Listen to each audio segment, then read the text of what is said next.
solution à un réel problème. Une solution clé en main.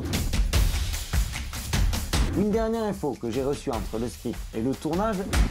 Un problème va se présenter en fin de bull run, voire même maintenant, dès aujourd'hui. Comment dépenser, comment utiliser nos cryptos au quotidien? C'est un enjeu important dans le milieu de la crypto-monnaie depuis déjà pas mal de temps. Et c'est un des principaux freins à l'adoption des cryptos par le grand public. Aujourd'hui, Binance n'a plus de carte de paiement, il reste encore crypto.com et BitGet va bientôt sortir la sienne. Mais nous sommes beaucoup à avoir de l'argent sur nos propres wallets, que ce soit MetaMask ou SafePal par exemple. SafePal a annoncé très récemment un partenariat avec Fiat24, une banque suisse, pour proposer à terme une carte liée à ton wallet. Mais c'est par Ledger que la grande révolution est arrivée. Annoncée en 2021, la carte Ledger, comme beaucoup l'appellent, n'est pas directement distribuée par Ledger mais par Banks. Banks, c'est une start-up britannique dont le token, le BXX, a explosé ces derniers temps. Avec un x10 entre le 26 février et le 15 mars 2024, il y a pourtant encore, pour moi, et ce n'est pas un conseil financier, encore beaucoup de potentiel autour de ce token, de ce projet. Et c'est dans cette vidéo que je te donne tous les détails. Banks développe la technologie pour combler le fossé entre les cryptos et les monnaies fiat en fournissant la totalité du protocole à ses clients. Ces clients qui ne sont pas vraiment des utilisateurs, mais plutôt de grands groupes comme Ledger. Et c'est donc à ces grands groupes-là qu'ils fournissent une solution totalement complète. Chez Banks, tu as deux solutions.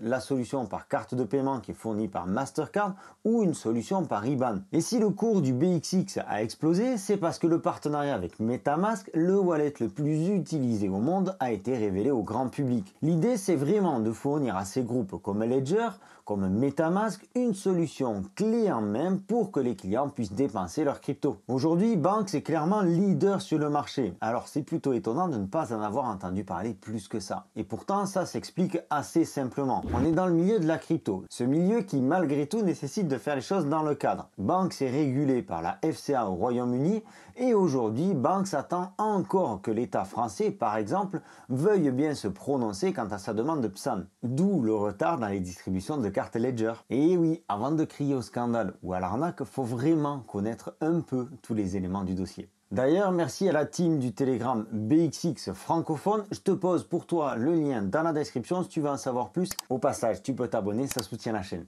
Avec un tour de table à 20 millions de dollars obtenus par des partenariats de renom comme Ledger, Tezos et la British Business Bank, Banks va mettre l'accent sur l'expansion aux États-Unis et en Amérique du Sud. Aujourd'hui, Banks a sous le coude d'autres partenariats. Bon, rien n'est confirmé et c'est plutôt confidentiel, donc je ne pourrais pas t'en parler dans cette vidéo. Et puis tant que c'est des rumeurs, j'aime pas trop me prononcer dessus. Mais il faut réfléchir avec un petit peu de recul. Si tout le monde a envie, a besoin de lier des cartes aux wallets crypto, Banks sera forcément concerné de près ou de loin. Parce que Banks a pour ambition d'atteindre les 500 millions d'utilisateurs dans les prochains mois. Ce sont des résultats qui sont faisables, vu les 10 clients qu'ils ont sous le coude.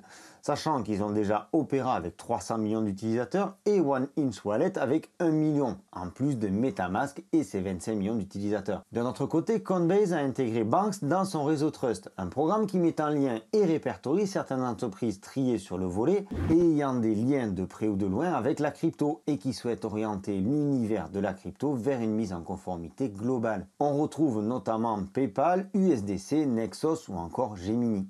Maintenant qu'on a fait le tour de la boîte, qu'on a fait le tour de Banks, regardons un petit peu plus en avant son token, le BXX. Il te faut savoir que les données que tu vas trouver sur CoinMarketCap sont erronées parce qu'elles sont liées à un ancien contrat. Aujourd'hui, il y a 177 millions de tokens en circulation pour un total de 250 millions de tokens. Ce qui fait une market cap au moment où j'enregistre cette vidéo de 42 millions de dollars. Ce token BXX présente plusieurs utilités. D'abord une récompense de stacking, ensuite il permet des emprunts en crypto et c'est aussi le token utilisé pour le cashback. Quand tu utilises n'importe quelle carte Banks, tu peux toucher ton cashback en BTC ou en ETH ou donc en BXX. Chose intelligente, si tu utilises cette carte, tu vas avoir tout de même 2% de frais. Eh bien, en mettant tes tokens BXX en stacking, tu as 2% de cashback sur tes dépenses. C'est une opération nulle et par les temps qui courent, on va pas faire la fine bouche. Sur ce token, token, le vesting est terminé. Donc tout ce que tu vois, ce sont des tokens qui sont disponibles. Il nous manque juste un peu de visibilité sur ce qui est vraiment stacké. Et on sait que la team travaille dur pour faire mettre les données CoinMarketCap à jour. Pour être un petit peu plus clair, jusqu'à aujourd'hui, la team n'avait pas de community manager. Donc la communication, c'était vraiment pas le fort de cette boîte-là. Aujourd'hui, le token est dispo sur la DeFi. Il est dispo sur OneInch et sur Mexer,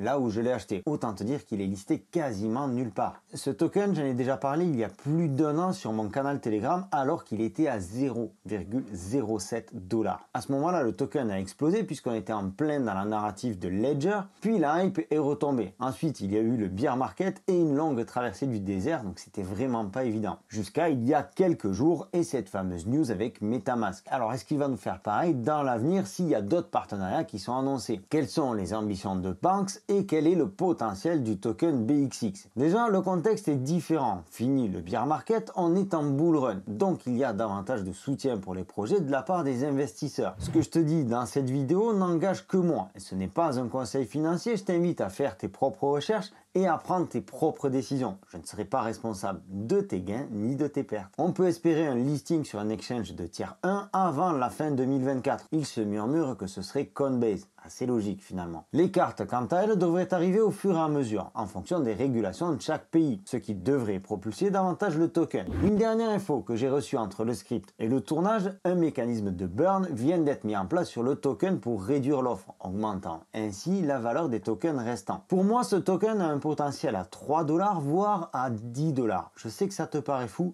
mais je te laisse faire tes propres recherches, tu verras que c'est pas si déconnant que ça. Ce qui ferait une market cap à 2,5 milliards de dollars. Et je pense même que je suis dans une fourchette basse quand je te dis 10 $. Banks vient apporter une solution à un réel problème qui mine la crypto depuis maintenant de nombreuses années, une solution clé en main pour des grosses boîtes comme MetaMask ou encore Ledger. Je t'invite une fois de plus à faire tes propres recherches, à t'abonner, c'est par ici. C'était Sylvain pour Objectif Lune. Si cette vidéo t'a plu, n'hésite pas à me le faire savoir en me laissant un commentaire. Tu peux rejoindre tous mes autres réseaux. Je te souhaite une excellente continuation. Prends soin de toi et de tes finances. À très bientôt. Ciao.